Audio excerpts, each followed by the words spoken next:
All right. Hey, YouTube, I'm Lucky, and today's Thursday, so it's time to cover the big Twab news. An absolutely massive, meaty Twab this week, over 6,000 words, I believe. So we're going to start from the top. We're going to try to abbreviate and cover the big points. It's about the Crucible, right? And so you already know people are about to get salty, no matter what they say. People are going to get salty one way or the other. There's some good changes. There's some bad changes. There's some questionable changes. So let's start off here. And scroll down. We've got a community event going on before we get into the Crucible stuff. So get ready for that. You're going to earn tokens, captain's coins. It's going to start next Tuesday. Each guardian will have their own personal donations, reward track with an emblem, upgrade materials, and a new swashbuckling ghost shell. So look forward to that. And they're doing an update to the Scallywag title. And they're making the requirements much easier because it was a little bit too steep.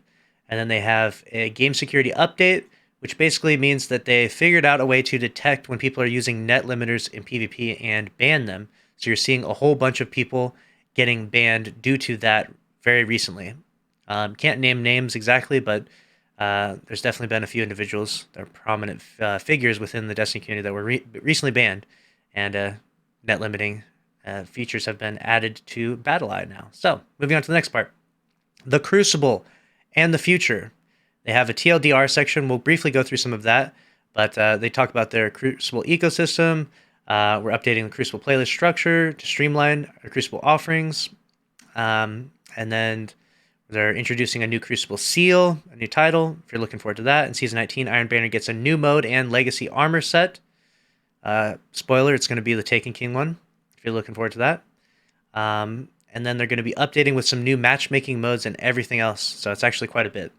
Let's jump into it from the beginning. They first talk about their goals. So you've got Casual Crucible, which is just meant to be, like playing with your friends. You've got Iron Banner, which is a week-long celebration, a little bit more competitive. And they're going to be adding skill-based matchmaking to that, loose skill-based matchmaking soon. So that's where some of the controversy comes from and where people are upset. You got Trials of Osiris, where you're supposed to prove your skill and use your strongest builds. And then Ranked Play is coming. And Ranked Play is about to be very sweaty if you're looking into sweating it out inside Destiny 2 PvP. Get ready for ranked play, and then private matches, of course. And that's the sort of hierarchy of PvP that they're looking at and how they build these systems, okay?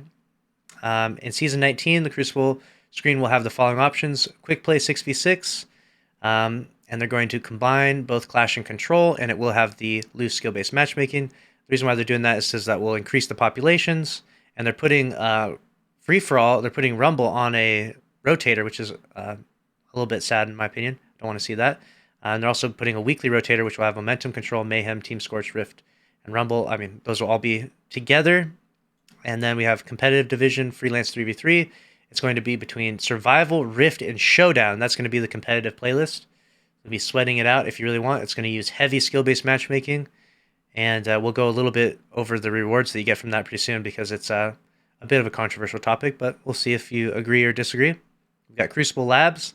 We'll be showcasing 25% reputation booster, and it will use connection-based matchmaking. And then we've got Trials of Osiris. It will replace Crucible Labs, and it does currently use card-based matchmaking or ticket-based matchmaking, as they're calling it now. And they have Flawless Pool, and they're going to be considering removing Flawless Pool soon because they're going to have some fire team-based matchmaking. So basically, they are going to remove the freelance node, which a lot of people love, and that's going to get a lot of people upset. But they're going to make it so that when you solo queue into Trials, you match with other solos just at all times. And when you go into Trials with a team, you match with other teams, etc. So when those changes go through, I think it'll basically feel like freelance is always around. We'll see, though. We'll see how well it is, how successful it is. It seems like a good idea overall. I know people will be upset because they really enjoy freelance right now. But I think that's actually going to make freelance be around all the time. Again, time will tell. They go over the average population and playtime per player. Some of the low ones, Rumble has low population and low playtime per player. So probably the reason why they're putting it on the rotator, even though I do like Rumble quite a bit. Key takeaways. To no surprise, the champions of both the daily/weekly players and our playtime per player are Iron Banner, Control, and Trials of Osiris. So those are the big playlists, the ones that need to have the most attention and work done to them. And then we'll move on down, rotators, and onto the Crucible rewards. Okay, starting in Season 19, players will have new triumphs and a new title to chase. So if you're looking for the glorious title, be ready. If you want to grind it out in Crucible and get that. And then there'll be engram focusing from Lord Shaxx. His whole entire UI will change, and you'll be able to focus a bunch of different weapons: Stars and Shadow, Keening, Frozen Orbit. Out of bounds, it'll look like this right here. You can see all the different weapons that you can focus. The cost is a little bit expensive, 50 legendary shards. I won't be able to focus anything. Rip me. And additionally, we'll be looking for players to earn older Crucible armor sets through focusing in Season 20 when Lightfall releases. We've previously announced Legacy focusing for Trials, Nightfall, and Iron Banner, and that means the Exile armor set that a lot of people have been asking about for a while. So if you've been waiting for that bad boy to come back in the game, get ready. They've got Legacy focusing. And then they're introducing a new Iron Banner game mode. It's called Fortress. Okay? And it's going to have turrets. Like the PvE turrets. I think when you capture the zone, turrets are going to spawn. It's going to be a wild time. Okay? This is like an integration of some PvE mechanics into PvP. I think people will be salty a little bit, but I think it could also be fun. I don't know. We'll see. Let me know your thoughts down in the comments below if you like that or not. I think it's going to be pretty crazy. And then we have the Iron Banner rewards. We have the armor set here from the Taken King coming back. This has been one that's requested for a while now. I know some people will be salty because, you know, recycled content, but that Titan helmet has been something I've wanted to be back in the game for quite a bit. And then they talk about the new Fireteam matchmaking techniques. Fireteam-based matchmaking, which is basically if you go into Crucible with a Fireteam, you'll match other Fireteams. If you go into Crucible solo, you'll match other solos.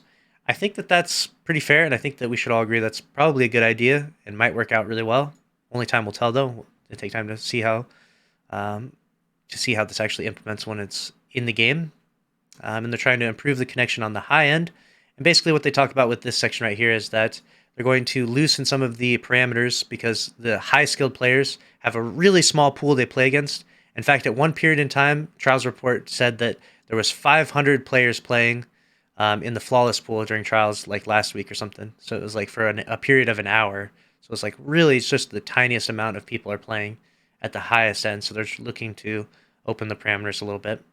And then they're talking a little bit about quitter suspensions, about how they're going to handle it in the future. And they may need to, it says, we will be reevaluating the need for quitter penalty in quick play at all. So there might be potential for that to be removed in the future. Only time will tell. Next up, they talk about Trials of Osiris. And we've got a machine gun and 140 RPM hand cannon up for grabs. So be ready for that.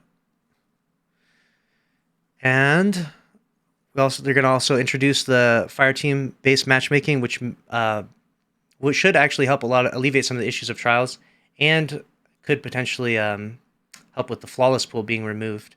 We won't have changes to the Flawless pool for Season 19. We're working on a new paradigm that removes that Flawless pool, but still provides protection for players working on Trials reputation rewards. So they're working on a new paradigm. We'll see what happens with that.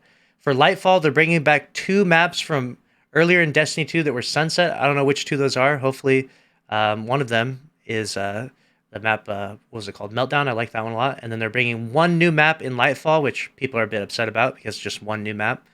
But we do have 1 new map to look forward to. I think they should have more than just 1, but we'll see. And then they talk about the competitive division. This is where things get a bit spicy, okay? You're going to have lots of different ranks. You're going to start off, you have Copper, Bronze, Silver, Gold, Platinum, Adept, Ascendant. Comment down below your friend that you think will start off in Copper because he sucks in Crucible. And you're going to work your way up the ranks. And obviously you get the glory of having the highest rank. And you might think, well, you're going to get better loot for doing that. The way that they're doing the loot system is that you're going to get an increase to your Crucible rank's reputation. So basically, if you're at the highest rank when you play Crucible, you'll have a 1.5 times multiplier. If you're at the lowest, you just have a 1.0 multiplier.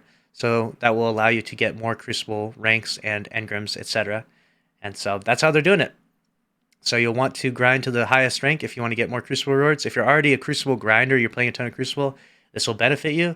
Some people are upset that they don't get specific rewards or more loot, like more weapons, or a unique weapon, like an Adept weapon that can only be unlocked at getting Ascendant rank.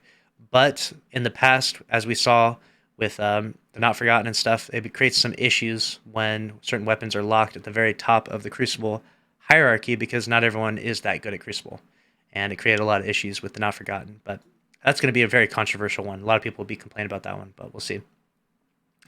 And then they continue on to talk about the Maida Catalyst will be on any win in Crucible. And then they talk about the Rose is returning. It'll have its own updated perk pool. We'll see how good it is. If it's the spiciest hand cannon in Crucible, might be. Only time will tell. If it can outcompete stuff like Palindrome. Currently, right now, the hand cannons have fallen a little out of favor in the meta, but looking forward to its return. And that's a wrap on this one. A very, very meaty TWAB. Let me know your thoughts down below. Do you like it? Do you hate it? What are you looking forward to? And that's a wrap. Make sure to subscribe if you enjoyed. Smash the like button. I'll see you in the next one. Later.